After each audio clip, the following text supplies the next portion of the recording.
ESP32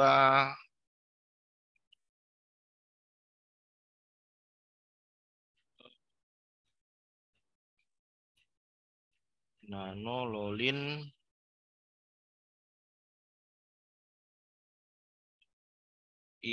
do it ESP32 dev kit.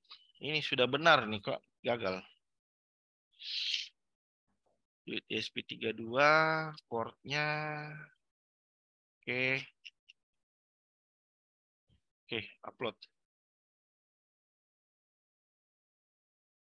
In library Wi-Fi prof if not valid. Oh, sebentar. Sepertinya ini harus ganti library ini. Jadi kalau codingnya sudah oke semua.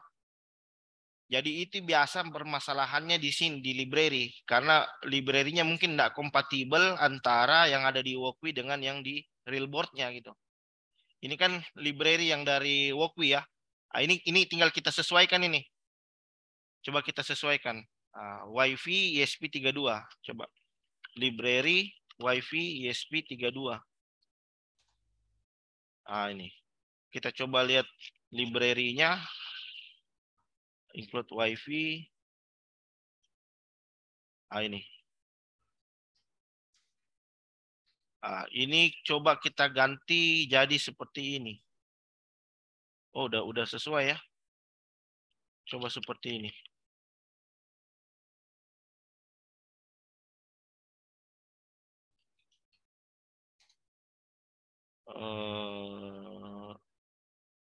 Sebentar, saya coba cari di Google dulu.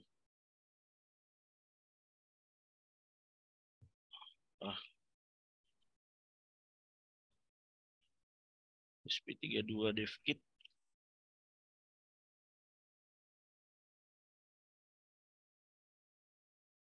In library Rainmaker.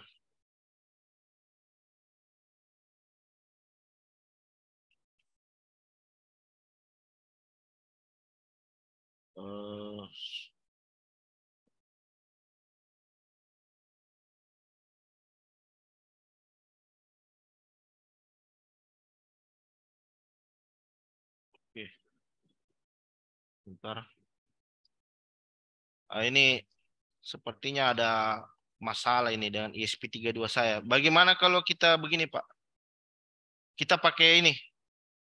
Node MCU, tapi sama aja ya. Biar cepat ya. Ini mungkin ada masalah sedikit dengan ESP32. Ini bisa di troubleshoot tapi mungkin agak lama waktunya. Jadi saya demonya pakai node MCU ya. Halo? Siapa? Ya, jadi tapi sama aja. Tapi sama aja. Anda pakai ESP32 node MCU sama aja. Jadi ini sepertinya saya harus troubleshoot dulu ESP32-nya nih.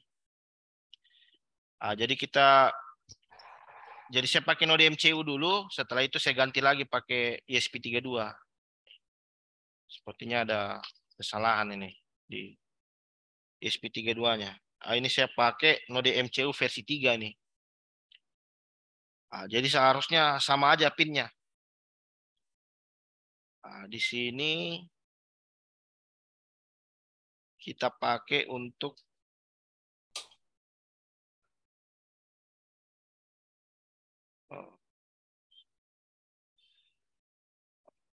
ya LED.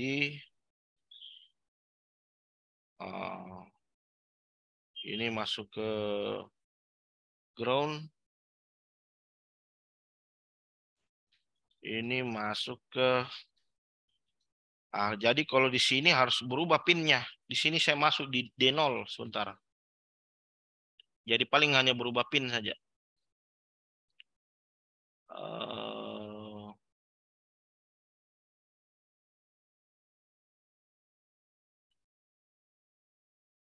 ESP32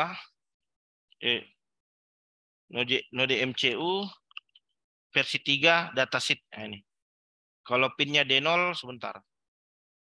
Kalau pinnya D0 kalau pinnya D0 berarti pin 16. Ini. Di sini saya ganti. Ini jadi 16. Bukan ini. Ini. Ini. 16. Ini jadi 16. Loh.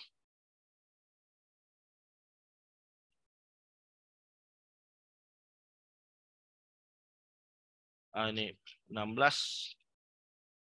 Ini tadi sebentar. ZTE.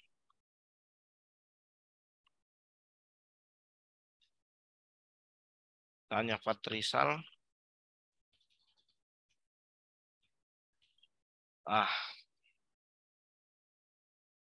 Ini jadi dari ESP32 saya coba ganti jadi node MCU. Dari node MCU.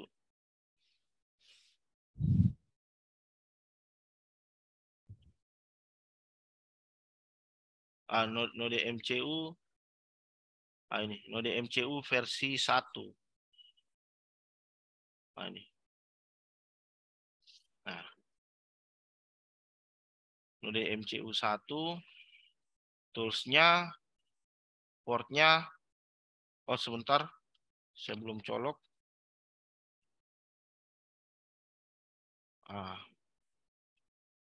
Kita coba cek di portnya. Port di COM7.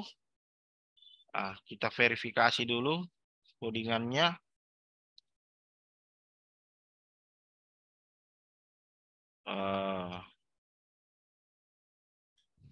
Oh begini, coba begini.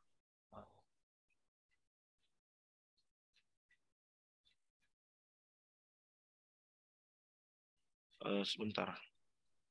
Library WiFi ESP8266 ya.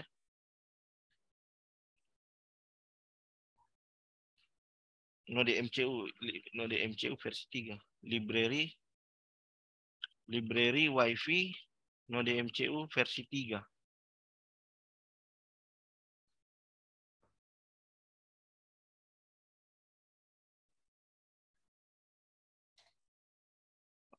Ini ESP8266 WiFi ini nama library-nya ini. Kita tes dulu. Include ESP8266 WiFi ya ini. Di sini saya ganti ini. Oke, kita coba compile lagi.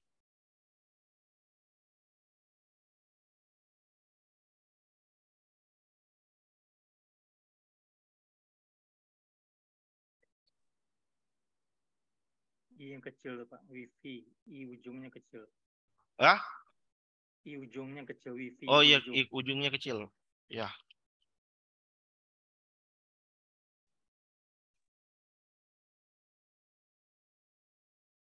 HTTP client lagi sebentar. HTTP client sebentar kita cari. Ini paling yang berubah hanya library saja, Pak. HTTP client node MCU versi 3 ini. Jadi kalau codingnya insya Allah sama semua, tapi yang berubah itu kadang hanya library-nya saja. Jadi kita lihat cara pemanggilan library-nya. Sebentar, ini dia. Oh ini pakai begini. ESP8266 HTTP client. Ini.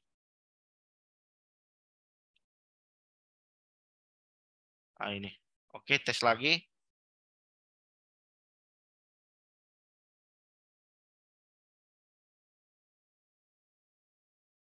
Proses compile.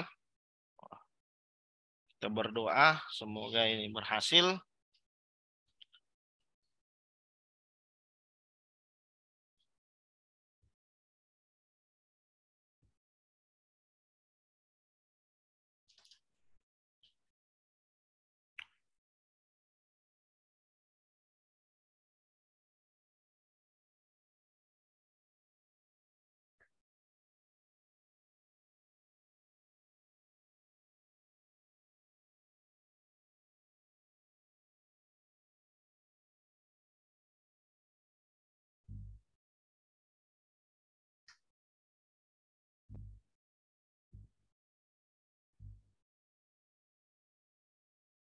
Oke, proses upload.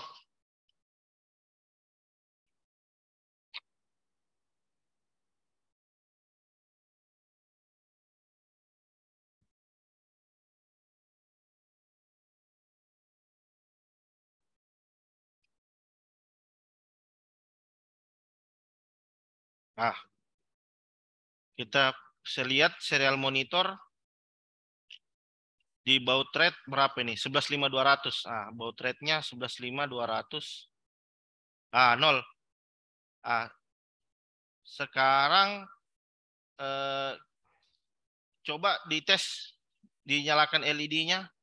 Coba set. Coba dites dulu.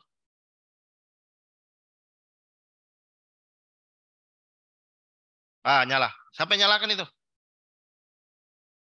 Saya, Pak. Oh, sawal. Ya, coba di off-kan, off-kan. Nah, ini bukan saya yang kontrol ini. Anda yang kontrol ya. Anda yang kontrol dari jauh ini, dari web. Ah, ini mati. Online, online. Ah, ini. Cuma enggak terlalu kelihatan nyalanya ya. Ya, coba dinyalakan. Ah, ini nyala. Nah. Ini bukan saya yang kontrol nih. Ini Anda ini yang kontrol. Jadi lampunya ada di Kendari. Lampunya ada di Kendari, Anda ada di sana nih. Di mana? Di Kalimantan, di di Jawa. Nah, ini. Nah, jadi bebas Anda mau pakai LED atau pakai lampu AC sama aja nih. Ah, cuman tadi saya ada masalah ini di SP32 ini. Jangan sampai ini board saya rusak ini, soalnya sudah sering dioprek nih tiap hari. takutnya board saya nih. Tapi sama aja. Karena pemilihan di Walkwi kita pakai SP32, ya seharusnya tidak ada perubahan. Cuman saya lihat ada trouble tadi sedikit. Nah, ini yang kontrol siapa ini? Coba gantian lagi nih. Misalkan siapa di situ?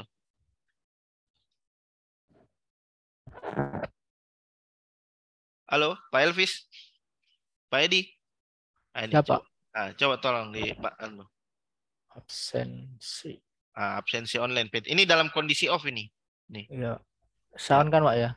On, coba tolong on kan. Ini on ini. Ini bukan saya nih yang kontrol, ini Anda ini. Nih. Jadi kalau dibikin smart home, lampunya di sana Anda cukup dari mana saja selama terhubung lewat jaringan, pakai paket data, pakai apa.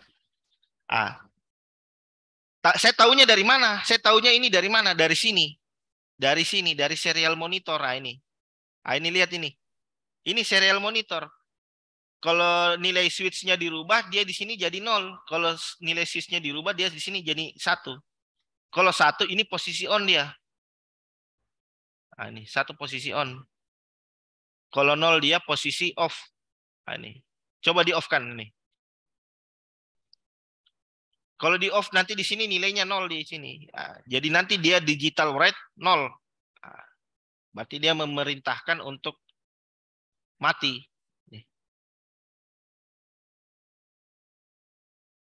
Coba di off-kan dulu. Nah, biar dia nilainya off. Cuman tadi ada sedikit kendala ya. Dia enggak bisa mengunci nilai terakhir. Ini 0. 0 sekarang. Dia tidak bisa mengunci nilai terakhir. Seharusnya dia bisa mengunci nilai terakhir gitu. Kalau nilai terakhirnya 0, pada saat di refresh halamannya dia 0. Kalau 1, nilai awalnya 1 gitu. Ini on lagi. Ada yang on kan lagi nih. Nah, ini off lagi. Ini online ini. Real time.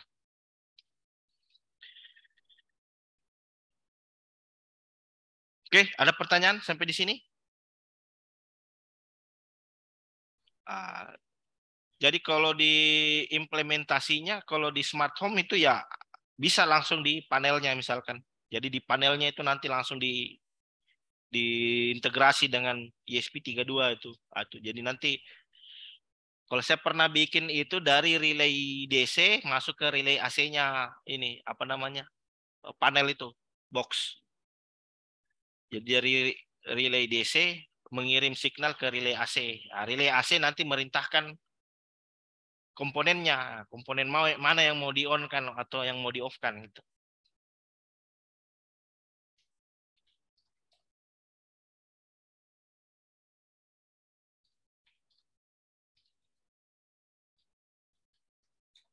Halo, silakan Pak bertanya.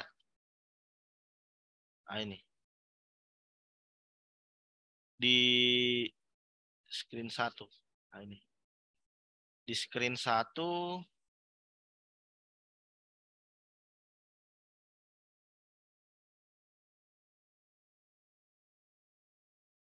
Halo, bisa dilihat ya, absensi online PTKMG. Nah, ini kondisinya off ini. Kondisinya off. Kalau saya on kan di sini, nyala dia. Kalau saya off, mati. Kalau on, nyala. Coba, ini kan posisi on ya. Kalau saya refresh, seharusnya dia ini tetap checklist biru ini. Refresh. Dia on, tapi checklistnya bukan ke checklist biru gitu loh. Ini yang saya bingung ini. Kalau saya checklist, ini posisi on, klik off. Ini real time ya dia. On, on, off. Itu. Itu. Ini on. Ini. Jadi kita cukup akses alamat IP-nya, domainnya saja. Kita cukup akses domainnya. Di domain, di webnya itu sudah ada interface-nya, pas buttonnya tinggal kita switch, maka nanti dia akan mengirim instruksi ke perangkatnya untuk di-on-kan atau di-off-kan. Oke? Sampai di sini ada pertanyaan, silakan. Boleh di on-cam, Pak, atau di ya sudah selesai materinya, sudah bisa on-cam. Nih. Oke, silakan, Pak. Sambil kita diskusi-diskusi lah. Yang Node MCU tadi itu versi berapa? DevKit versi 1 ini. Node MCU maaf, Node MCU versi 3. Ini. Ini. Jadi saya pakai, dia agak besar, dia ukurannya sedikit ini. ESP Node MCU. Tapi sebenarnya sama aja ini, cuma enggak tahu ini kenapa ESP32 saya ini.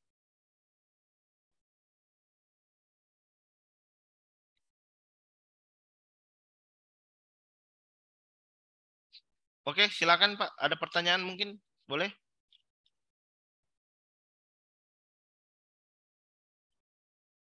Jadi kuncinya itu di protokol komunikasinya itu. Itu kuncinya di sana, protokol komunikasi yang digunakan. Apakah Anda menggunakan HTTP, menggunakan MQTT atau pakai WebSocket. Jadi beda protokol, beda cara mendefinisikan instruksinya. Dan ada kekurangan dan ada kelebihan. Ini kalau belajar jaringan komputer, perbedaannya di mana? Perbedaannya di header. Jadi kan dia ngirim paket ini kan, dia kan ngirim paket. Nah, paketnya itu ada size-nya. Itu yang kita bilang size headernya. Kalau HTTP itu size headernya kurang lebih sekitar 12 berapa kilobyte gitu kan. Jadi dia kilobyte dia. Jadi kalau pakai WiFi yang ada di rumah saya rasa enggak masalah itu.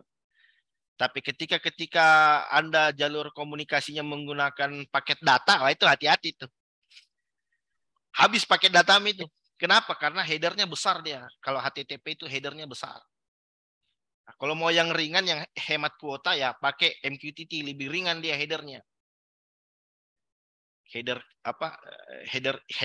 paketnya itu. Ini headernya ini belum isinya. Headernya ringan. Nah, dia dalam ukuran binary kalau tidak salah itu headernya MQTT itu. Tapi kalau untuk keperluan smart home, misalkan pakai jalur komunikasinya pakai WiFi yang ada di rumah, pakai protokol HTTP sudah cukup. Dia kan tidak pakai kuota kan, rata-rata WiFi yang rumahan itu kan rata-rata unlimited itu, tidak ada batasan kuota. Tapi kalau Anda mempertimbangkan kuota, misalkan jalur komunikasinya pakai seluler, pakai MQTT, lebih ringan.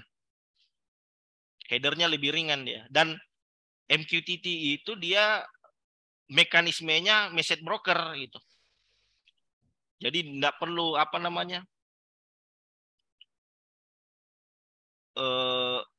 dia bisa lebih cepat, bisa lebih cepat. Kenapa dia lebih cepat? Karena size headernya jauh lebih ringan. Tuh. Jadi ini hanya masalah protokol komunikasi saja. Mau pakai yang mana? Mau pakai yang HTTP bisa, pakai yang MQTT, pakai yang WebSocket. Tapi kalau yang WebSocket juga engine-nya juga HTTP dia. Jadi komunikasi awalnya pakai HTTP, kalau bisa upgrade naik pakai WebSocket. Itu nanti coba, itu jaringan komputer itu. Kalau dalam materi kuliahnya itu saya ngajar jaringan komputer, itu banyak belajar tentang protokol. Oke ya, Bapak Ibu ya. Jadi saya demonya ini enggak sampai bikin yang PCB-nya ya. Karena mungkin kita keterbatasan waktu ya. Jadi nanti Anda kalau mau yang lebih mantapnya bikin PCB-nya, bikin rangkaiannya, bikin itu sudah bisa jadi produk itu. Sudah bisa jadi produk lah. Yang penting packagingnya bagus, pakai PCB, kemudian kelistrikannya diperhatikan, itu sudah bisa. Jadi ada beberapa rumah yang saya sudah instalasikan ini. Sampai sekarang ini masih jalan, sudah jalan 1 tahun ini masih jalan. Dan orangnya itu suka keluar kota itu, makanya dia butuh itu untuk kontrol itu lampu yang ada di rumah itu, lampu taman. Oke, mungkin itu saja ya penyampaian materi kita. Terima kasih. Kalau tidak ada pertanyaan lagi, halo, silakan Pak di on cam Pak. Mungkin untuk source code dan rekaman materi nanti saya kirim lagi lewat email ya. Jadi terima kasih banyak ya teman-teman Bapak Ibu yang sudah menyempatkan hadir ya di pelatihan kita. Jadi ini pelatihan di batch kedua ya. Jadi nanti kalau silakan Anda eksperimen dan kita bisa diskusi lah di grup jika ada kendala-kendala yang teman-teman hadapi pada saat implementasinya ya. Kita bisa sharing-sharing di sana.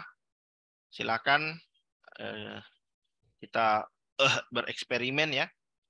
Oke, mungkin saya bisa ini masih ada pertanyaan Pak, boleh kita diskusi Pak, silakan. Masih ada waktu kita ini. Saya di sini masih kurang lebih sekitar 10 menitan lah, 15 menit. Silakan Pak. Boleh di on cam Pak, ada Pak Dedi, silakan Pak. Ini Pak Dedi, Pak Andi, Pak Antoni, Pak Fahrizal Dio.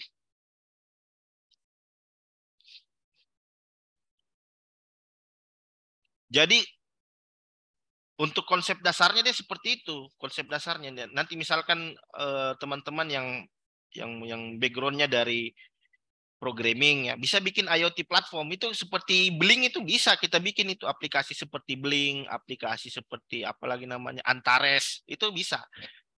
Yang penting kita paham apa namanya programmingnya, bisa bikin web, terus mengerti bagaimana protokol komunikasi antara IoT device-nya, itu bisa kita bikin itu. Nah, jadi tinggal bagaimana kita melakukan manajemen daripada IoT device-nya itu. Izin Pak Sul. Ya, silakan Pak Andi. Ya. Tadi Pak Sul kan ada Blink ya. Ya. Kalau Blink itu bisa nggak diambil datanya seperti yang dicontohkan 2 hari ini, Pak? Di Blink ya, di Blink.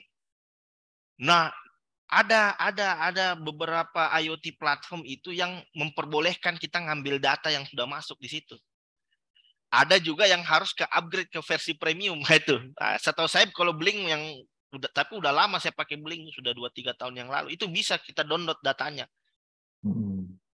Tapi enggak tahu kalau sekarang, kalau enggak salah ada beberapa IoT platform itu memang gratis kita pakai, cuman ketika kita pengen ambil datanya buat keperluan analisis, kita harus upgrade ke versi premium, bayar lagi tuh. Pakai Blink juga begitu. Pakai Blink itu 1-2 device masih gratis. Tapi 3-4-5 device itu harus bayar. Betul nggak? Bayar lagi. Ya, jadi kalau saya misalkan mau dibikin skalanya untuk industri, ya mending dibikin saja IoT platform sendiri. Yang penting paham bagaimana cara ngirim datanya dan paham bagaimana cara nerima data dari jaringan. Itu sudah. Terima kasih Pak. Ya, ini ada teman-teman di komunitas yang bikin IoT platform itu ada Nusabot itu ada Nusabot, kemudian dia bikin IoT platform sendiri. Cuman saya enggak tahu progresnya sekarang. Terus ada Antares itu IoT platformnya Telkom, dia bikin IoT platform sendiri. Kalau di Malaysia itu ada namanya Favoriot, saya udah coba juga. Dan menurut saya itu enggak rumit, yang penting kita bisa web lah, ini programming. Kalau teman-teman yang backgroundnya dari front end, back end, jadi supaya kerjanya itu enggak berat bagi tugas. Ada yang fokus ke IoT device-nya, ada yang fokus ke infranya, ada yang fokus ke web application-nya, ke IoT. Jadi jadilah IoT platform sudah bisa. Jadi bisa ngelola banyak data-data dari berbagai perangkat sensor gitu. Oke, silakan Pak. Jika ada pertanyaan lagi silakan. Kita masih ada waktu ini. Jadi Iya, Pak. ya. Oh, silakan Pak Edi. Ya, Ya. Pak. Jadi memang yang paling anu mungkin di troubleshooting, Pak ya. Ya. Jadi kadang-kadang kita ini di mana di Workway oke, tapi begitu kita implement di yang real itu masih harus banyak banyak melakukan browsing dan lain-lain karena tidak bisa berjalan sebagaimana yang kita kehendaki. Dan saya paham itu karena ya sebenarnya saya sedikit banyak ya mainan itu, Pak. Cuman saya memang ingin lebih banyak tahu tentang IoT dan saya kira saya banyak mendapatkan insight di pelatihan ini gitu. Ini saya sudah saya buat yang monitoring di webnya. Cuman ketika saya pakai Workway lancar itu, Pak. Ya. Nah, begitu saya pakai yang ini jadi belum bisa. Jadi mungkin nanti harus ini dioprek-oprek lagi. Boleh. Nah. Jadi kalau ini Pak, saya hanya merubah dari library-nya saja. Iya, Pak. Saya merubah.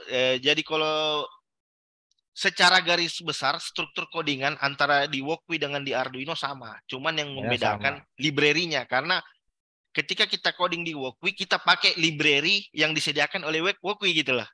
Iya.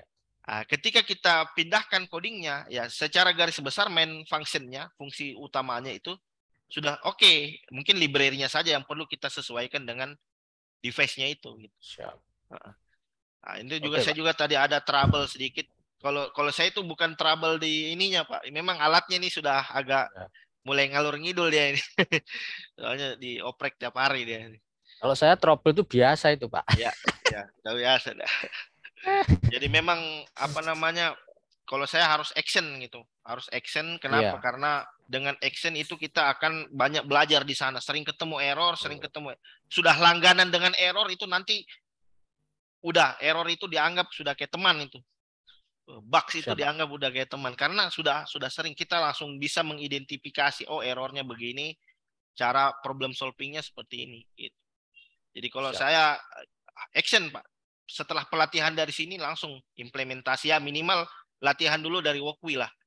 Nanti kalau sudah oke, beli ESP ini paling harganya cuman 30.000 Pak, 50.000 paling mahal itu, 50.000 lah. Ada yang harga 100 ribuan itu yang ori gitu. Jadi langsung ngoding, insya Allah langsung bisa lah gitu. Karena kalau sering apapun kita seminar, webinar itu kalau enggak diimplementasi ya sama aja sebenarnya. Jadi kalau enaknya nanti sambil nonton, sambil Anda coba untuk ngoding juga gitu. Lebih cepat lagi kalau ada proyeknya, Pak. Lebih cepat. Apalagi kalau ada uangnya, Pak. Lebih itu. Cepat itu. Saya bisa membantu di webnya, Pak. Ada, Pak. Iya, siapa nanti kalau ada. Ya, siapa? Pak. Iya, mohon maaf Pak menanya Pak. Itu kan tadi dari proses selesai coding di Workway, kita kan download project tuh ya? Iya, betul. Buat di-upload ke hardware-nya ke mode NCU lah itu. Itu tadi Pak Sul pakai ini ya, pakai software tambahan ya, Arduino IDE apa gimana ya? Maaf. Iya, Arduino IDE. Kan kalau di real board-nya harus pakai Arduino IDE dia. Oh, gitu. Kalau kita codingnya di Workway ya pakai environment-nya Workway gitu. Kalau kita sudah mau pindahkan ke board-nya, kita harus buka pakai Arduino IDE gitu. Jadi Arduino ini namanya Arduino IDE, tapi dia kompatibel dengan ESP32, dengan Node MCU. Itu versi yang apa? Untuk software free kan Pak ya? Free. Ya, Arduino free semua. Oke. Jadi kenapa saya pakai Arduino IDE? Karena memang Arduino IDE dia ini kompatibel dengan semua. Jadi memang namanya saja yang Arduino IDE, tapi boardnya fleksibel dia. Mau board apapun dia masuk ke situ.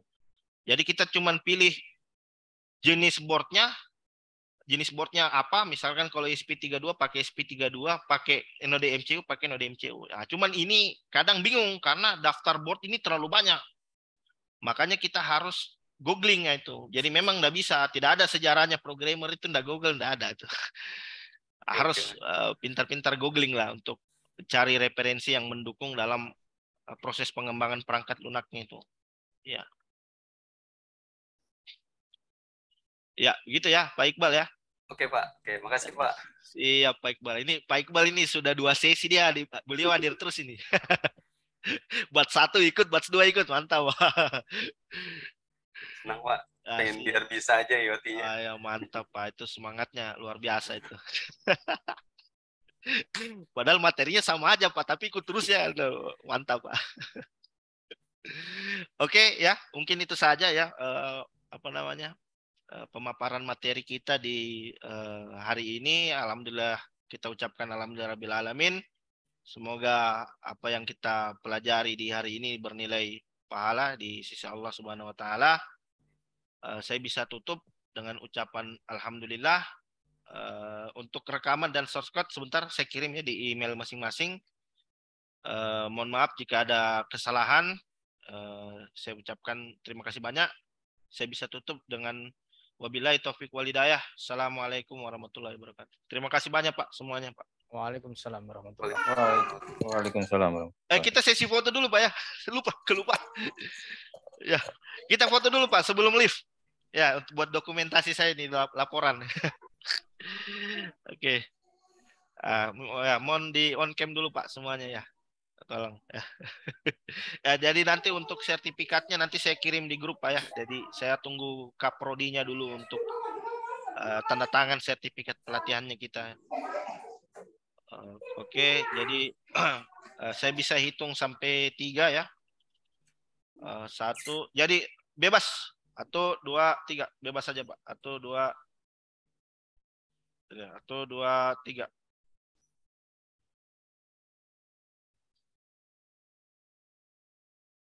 Oke, terima kasih banyak semuanya.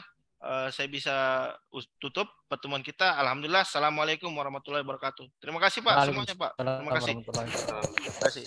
Waalaikumsalam. Terima kasih.